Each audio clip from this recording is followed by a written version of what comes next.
کریم کا عجمی میں سب سے پہلے ترجمہ اس تاریخ پہ کرنے والا وہ حضرت شاہ ولی اللہ محدث دہلوی ہے، جس نے قرآن کا سب سے پہلے ترجمہ فارسی میں کیا، وہ حنفی تھا، اور قرآن کا سب سے پہلا قرآن عصر پہ اردو میں ترجمہ کرنے والا شاہ رفیع الدین ہے، اور وہ بھی حنفی تھا۔ سب سے پہلے قرآن کا ترجمہ فارسی میں کیا تو وہ بھی حنفی، اور سب سے پہلے قرآن کا فارسی میں ترجمہ کیا تو اور اردو میں ترجمہ کیا تو وہ بھی حنفی، اور اس اردو ترجمے کی شرح قرآن کی سب سے پہلے کرنے والا اگر کوئی دنیا میں تھا تو وہ حنفی بھی تھا اور شیخ الہند دیوبندی بھی تھا۔ وہ کون تھا؟ حنفی بھی تھا اور دیوبندی بھی تھا۔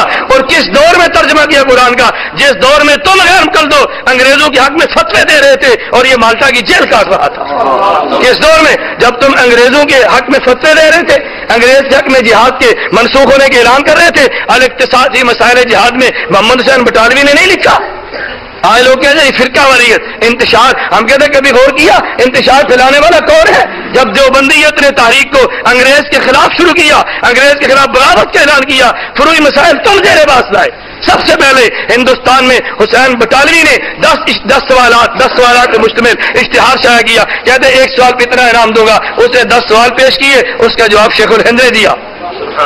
جواب کس نے دیا؟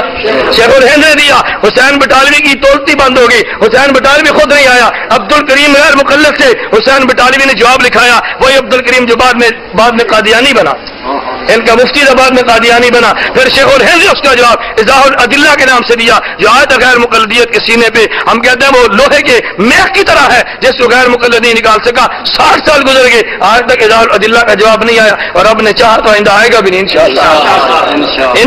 میں عرض کرتا ہوں انگریز کے خلاف جنگ کون لڑ رہا تھا؟ دیوبندی۔ اور منسوخیت جہاد کے فتوے کون دے رہا تھا؟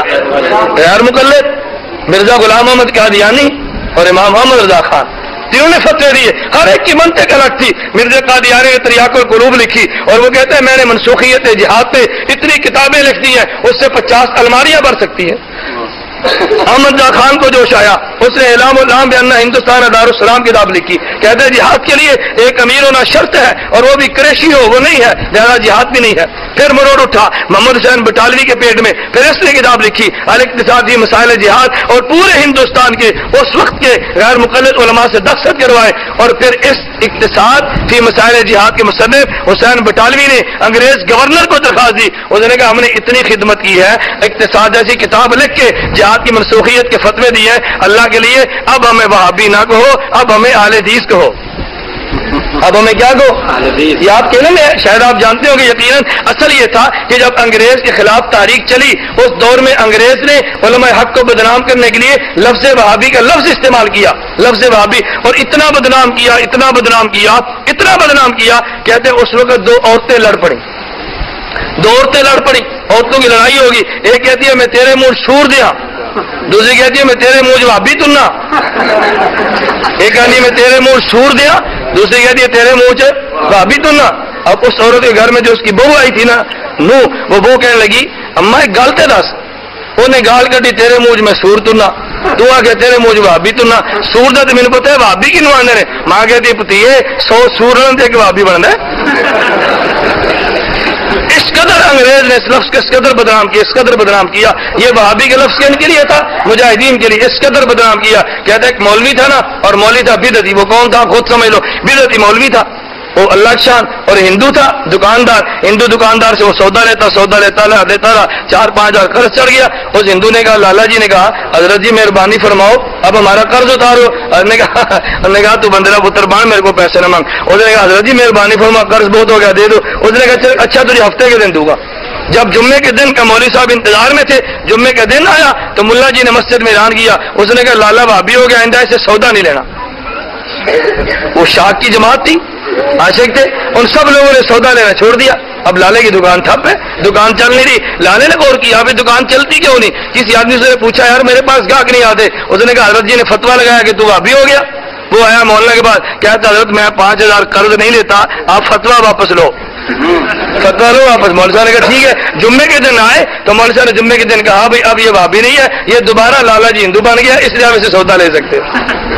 اس قدر انگریز نے بدنام کیا، اپنے مخالفین کو لفظ وہابی سے تعبیر کیا۔ تو غیر مقلدین نے درخواست کی، انہوں نے کہا ہم نے تمہارے خلاف جہاد نہیں کیا، صدیق حسن خان نے ترجمان وہابیہ کتاب لکھی، کہتے ہیں سب تمہارے خلاف بغاوت کرنے والے حنفی ہیں، ہم حنفی نہیں ہیں۔ اقتصاد کی مسائل جہاد میں حسین بٹالوی نے کہا جہاد منسوخ ہو گیا، ہم وہ لوگ نہیں ہیں، فتوے دیے اور پھر درخواست دی ہمیں وہابی مت کہو، وہابی اور ہم نہیں ہیں۔ پھر باقاعدہ انگریز نے سرکلر کے لیے ان کا نام اہل حدیث رکھا، پھر نام کیا جاری رکھا؟ میں ساتھی کہتا ہوں تمہیں اور کوئی کتاب نہ ملے تو پاکستان پنجاب کے BA کے نصاب میں تاریخ پاکستان کے نام سے کتاب شامل ہے، صفحہ نمبر 94 پر عنوان موجود ہے، عنوان اہل حدیث اور مسلک وفاداری۔ پاکستان کی حکومت کے BA کے نصاب میں کتاب شامل ہے، تاریخ پاکستان 1857 سے لے کے 1947 کی پوری تاریخ ہے، اس میں اجمالاً خدا کی قسم اس کتاب علماء دیوبند کا کردار پڑھو، ذرا پڑھو، علماء دیوبند کا بھی ذرا کردار پڑھو۔ ان نے درخواستیں دی، ان کی درخواست کو منظور کر لیا گیا۔ میں گزارش کر رہا تھا، لفظ قرآن کو پیش کیا تو کس نے؟ دیوبندی نے، اور قرآن کی تشریح کی تو کس نے؟ دیوبندی نے۔ ہم کہتے ہیں اللہ تیرا شکر ہے کہ قرآن کے الفاظ کو زندہ رکھا تو تو نے ہمیں اس کے لیے انتخاب کیا، قرآن کے معنی کو زندہ رکھا تو تو نے ہمیں انتخاب کیا۔ میرے دوستو، میں کہتا ہوں شیخ الہند نے ترجمہ لکھنے کا آغاز کہاں سے شروع کیا؟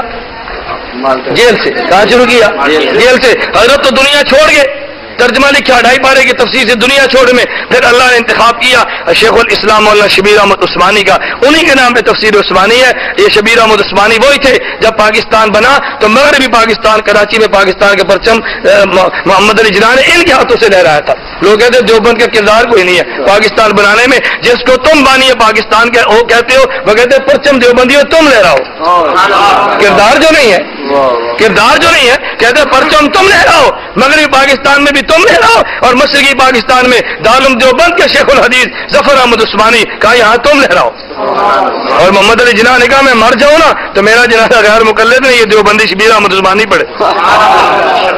پاکستان تم نے بنایا۔